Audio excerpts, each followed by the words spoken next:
Welcome back to the channel, guys. Thanks for tuning in. Now, I've handed over the Sherman to the Black Cobra, and he'll be continuing the review from now until it goes back to ewheels, obviously. So my experience with this wheel has been amazing, actually. I remember riding in New York with it, and the experience I had was just on another level.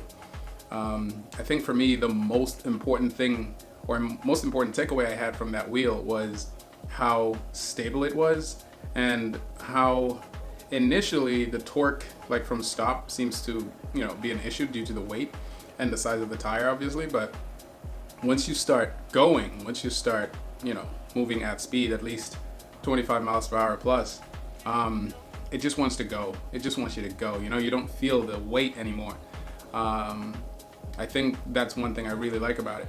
Now, another thing that Kuji mentioned that I also experienced as well is how this thing is a 2600 watt motor and it's a 3200 watt hour battery.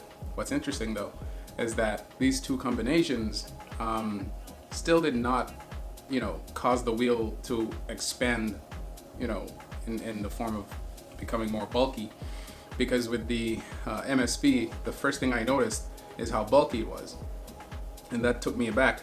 It took me a month to get used to the MSP. It's not that I couldn't ride it, it's just that it took me a month to get used to it so that I can push it and ride it how I'm used to riding my 84 volt, for example. So the learning curve for the MSP, which many people call the C30, actually the C30 is the high-speed MSP, and the C38, from what I understand, is the torque version MSP. So the C designation, from what I understand, is the magnets. So it's how powerful the magnets are. I don't know much about that. I'll look into it a little bit later. But I think it's something good to look into. If you want more information about that, just go to Electric Unicycle Forum and type in C30 or C38, and you'll see tons of information on that. But that's one thing I took away from the Sherman, is how they were able to make this wheel so powerful, and not just powerful, but with crazy range, and still be so thin. It's amazing. It really is amazing. Now, on a low temperature, like low 50s, I was able to push it 10 miles and bring the battery down to 67%. Now, it seems like in the end that the EUC World app was correct. But although I can't say that for a fact, because I did end up changing some settings in the EUC World app later on. But someone in the comments did leave a scale comparing voltage to percentage. Now, it's important to know how low the volts can go, so that you know exactly how hard to push your wheel, right? So I didn't know that. I mostly focused on Panda a long time told me to focus on voltage, not the percentage, but it just went right over my head and I completely ignored it because I wasn't paying attention to specs. Like I said, I really need to focus more on not just specs, but definition and what they mean. Like, what does voltage mean? Like, what is the percentage? Like, what is that? What is parallel? What is series? What is 18650? What is 217? What does that all mean? But yeah. So we know that the Sherman has a 3200 watt hour battery, but I know that it's an 18650 cell pack, and based on my 84 volt, which is also 18650, I think that's one of the reasons why the Sherman can get such crazy range. Yes, it's a 3200 watt hour battery, but the type of cells that it's equipped with helps with that as well. My MSP, both the high speed and the torque version, are both equipped with the 21700s, but you would think it's a newer battery, so they're going to be more efficient, but it's not. It's really not. And my 84 volt seems to do way better. Now, granted, I don't know, my 84 volt is an 84 volt compared to the C30 and the C38, which is both 100 volts. But I haven't actually done a comparison between the high-speed MSP and the MSP in terms of range.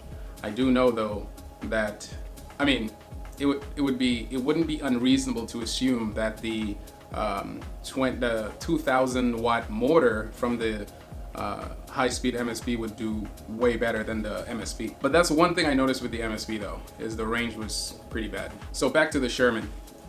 So 10 miles on the Sherman, brought it down to 67%, whatever that translates to in terms of voltage.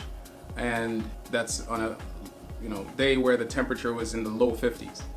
On a day where the temperature was in the upper 70s, like literally close to 80 degrees on that day when I rode, check out the video up here. 15 miles, and I was able to bring the battery down to 88 volts, which is 50%. And I asked Marty, for clarification on that, and he said 88 volts is 50% with the Sherman. That's amazing, actually, because most people will not be riding that hard, you know what I mean? And for how long I was able to ride at 40 miles an hour, if I were to do that with my high-speed MSP, I'm not sure, I'm not sure, but in terms of relativity, because if you were to compare, where that type of range should take me with an 1800 watt more battery compared to a 3200 watt, if you were to compare them based on, how relative they are to each other, it doesn't seem, I think the 18650 cells are just better, in my opinion. Someone told me that it's probably because it's cheaper that, Gotway went with the 21700s, not because of new technology, because new technology is not always good, right? But it seems like the 18650 tend to hold up a lot better under harsh conditions. And I don't mean temperature. That just seems to be a universal thing for batteries in general. Temperature is bad. Low temperature is bad, okay? But in terms of like really pushing the limit, the 18650 cell seems to hold up a lot better. Again, I felt the same thing with my 84 volt. So back to the stability of the Sherman. Now, a lot of people, did say the Sherman feels stable. Well, after riding it and after really scrutinizing it, I realized it's not necessarily that the Sherman is more stable per se, because it is. It's that it's a combination of things. So number one, battery packs are, one side, the other side, the board's on the top, the dimensions of the wheel is proportional. So all of that adds to a stability, right? But another thing to take into consideration is the tire. The tire is unlike the high-speed MSP or any other wheel that, we've gotten very used to. The tire is very flat. So the knobbiness of the tire actually adds to that stability.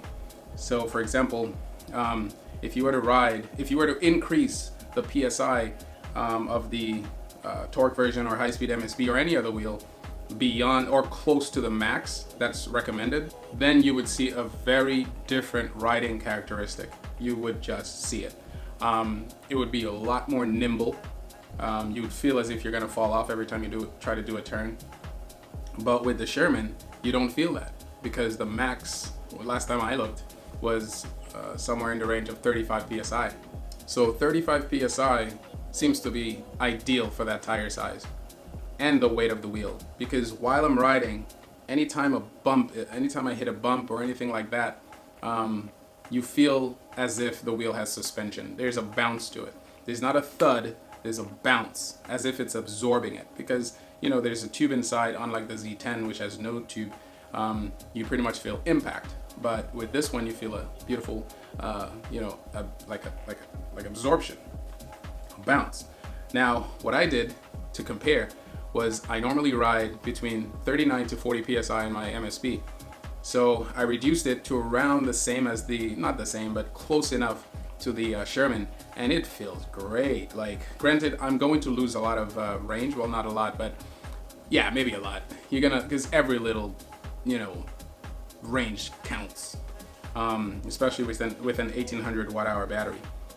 But it feels amazing. It felt planted. It felt good. Like, there was no squiggly, like people use the word squirrely. There's none of that. So there's a trade-off, if you reduce the pressure too much on your MSP. But if you don't plan on riding crazy speeds, like even if the wheel is capable of doing close to 50 miles an hour, you plan on just doing like 40 miles an hour, no more than 45, dude, you're fine. And no crazy hard accelerations, you're great. The thing is, with me, I was able to bring this thing down to 50%, the Sherman that is, down to 50 percent battery because I did hard acceleration. So even though I wasn't really constantly hitting 40 miles an hour, you know, I was always doing some type of hard acceleration, and that puts a lot of stress on the battery as well. So I just did like a 10-mile ride, and it's night right now. I just did a 10-mile ride with my high-speed MSP, and I brought it down to I don't know, I brought it down to a lot. I don't want to say right now because the temperature was low. It's gonna make it look bad, so I'm gonna wait till the weather is a little bit better. But I brought it down really low, and it wasn't disappointing. It was expected because, you know, it's almost half the battery size of the Sherman. But what I want to say is the Sherman has its place, and the high-speed MSP has its place. You know, the high-speed MSP is very portable. That's what I love about it. It's not as crazy heavy as the Sherman. Every time I had to go out the door, my gosh, carrying that Sherman was just insanity, just to go down the street. But with the high-speed MSP or the torque version MSP or my 84 volt, it's a no-brainer. You don't even think about it. You know what I mean? Go out the door, come out, it's easy, no big deal. I don't even think about it. But let's say I wanted to go to work and then I had to go somewhere like really, really far. I would still prefer to bring my C30. But the thing is this, I would bring my charger as well because I'm gonna spend 8 hours there, so I'd end up charging anyway. With the Sherman, there's no need to charge. There's no need to bring a charger. You could, there's no need to. It's beautiful. You can push it as hard as you want. And at least I know from here, Boston, Dorchester, all the way to East Boston, actually further than that, Orient Heights, which is far. I know the Sherman can go and come back, and I won't skip a beat with how I ride, you know. But I did that with my torque version MSP at the time, and I did not bring my charger just to see if I would make it. And I was shy of maybe, I don't know, maybe 5 miles. I had to ride on the sidewalk. But after experiencing that with the Sherman, it was just like unbelievable, man. I was like, you gotta be kidding me. Like 50% after all this crazy hard riding. Granted, you know, if 50% is, because, okay, so we're at 50%. Well, 50% of hard riding is awesome. Does that mean you can ride hard with the remaining 50%? No. You can probably ride hard down to, I don't know, maybe another 20%, maybe another 30%. I don't know. That's what I'd like to find out. But according to the spec sheet, it's the get off volt is around 70 something. Okay, so if you go to ewheels.com, you'll find out. But it's around 75 or 77. I don't know, something like that. But yeah, this is a good wheel. This is a really good wheel. What I'm curious to know, and I'll end this video here. What I'm curious to know is what Gotway has in store. What does the Gotway Monster have in store? I'm very curious to know because Gotway is really good at battery management, and it makes sense because Sherman, they're Gotway engineers, and you can't take that away from Gotway. So, but besides everything else, the Sherman's a great machine. Would I purchase it? No, I wouldn't. Mainly because of how cumbersome it is. If I had a garage, I would, no doubt, because I can't see myself bringing this inside the house all the time.